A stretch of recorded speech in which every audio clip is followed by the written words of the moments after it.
بسم اللہ الرحمن الرحیم۔ آج کی ویڈیو کے اندر قرآنی جغرافیہ کا مختصر سا خلاصہ بیان کیا جائے گا اور جغرافیہ کی 5 بڑی اقسام کو بیان کیا جائے گا اور اس کی غرض و غایت کو انشاءاللہ بیان کیا جائے گا۔ علم جغرافیہ کی 5 بڑی اقسام ہیں۔ اس میں سب سے پہلی طبعی جغرافیہ، نمبر 2 سیاسی جغرافیہ، نمبر 3 ریاضیاتی جغرافیہ اور نمبر 4 تجارتی و معاشی جغرافیہ، نمبر 5 قرآنی جغرافیہ۔ آج کی ویڈیو کے اندر قرآنی طبعی جغرافیہ زمین کی طبعی ساخت، قدرتی نقوش اور خصوصیات کا مطالعہ۔ یہ قسم تمام اقسام کی اصل ہے۔ زمین کا طبعی جغرافیہ قدرتی ہے اور عموماً غیر مبدل ہوتا ہے۔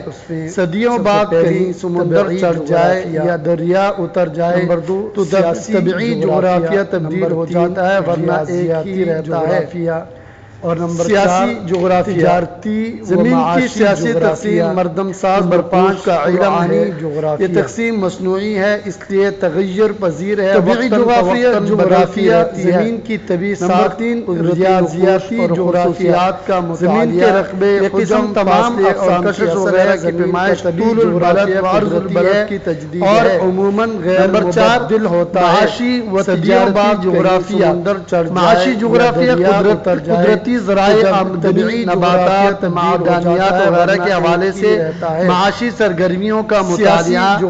تجارتی جغرافیہ درآمدات و برآمدات کے حوالے سے تجارتی سرگرمیوں کا مطالعہ کیا جاتا ہے، اس لیے تغیر پذیر ہے۔ قرآنی جغرافیہ جو ہمارا مقصد ہے، انشاءاللہ سب سے پہلے آئندہ جتنی بھی ویڈیو بنے گی وہ قرآنی جغرافیہ کی ہوگی۔ جب مکمل ہو جائے گی تو انشاءاللہ اس کی پیمائش طول البلد کے علاوہ اقسام اس کو بھی بیان کیا جائے گا۔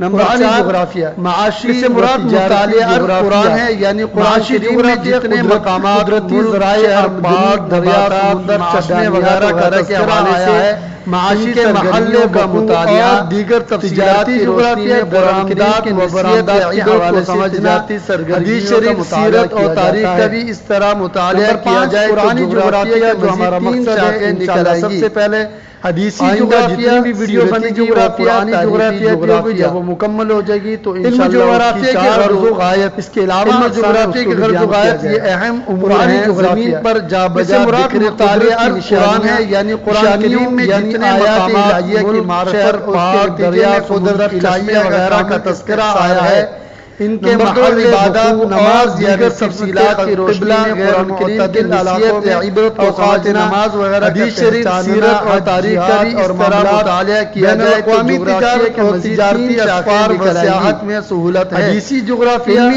علم تاریخ میں بصیرت، عالمی سیاست کی اسرار رموز سے جغرافیہ کی غرض و غایت، انشاءاللہ جغرافیہ کی غرض و غایت یہ اہم امور ہیں۔ زمین پر جا بجا ذکر قدرت کی نشانیوں یعنی آیات الہیہ کی معرفت اور اس کے نتیجے میں قدرت الہیہ کا کامل استحصال ہے۔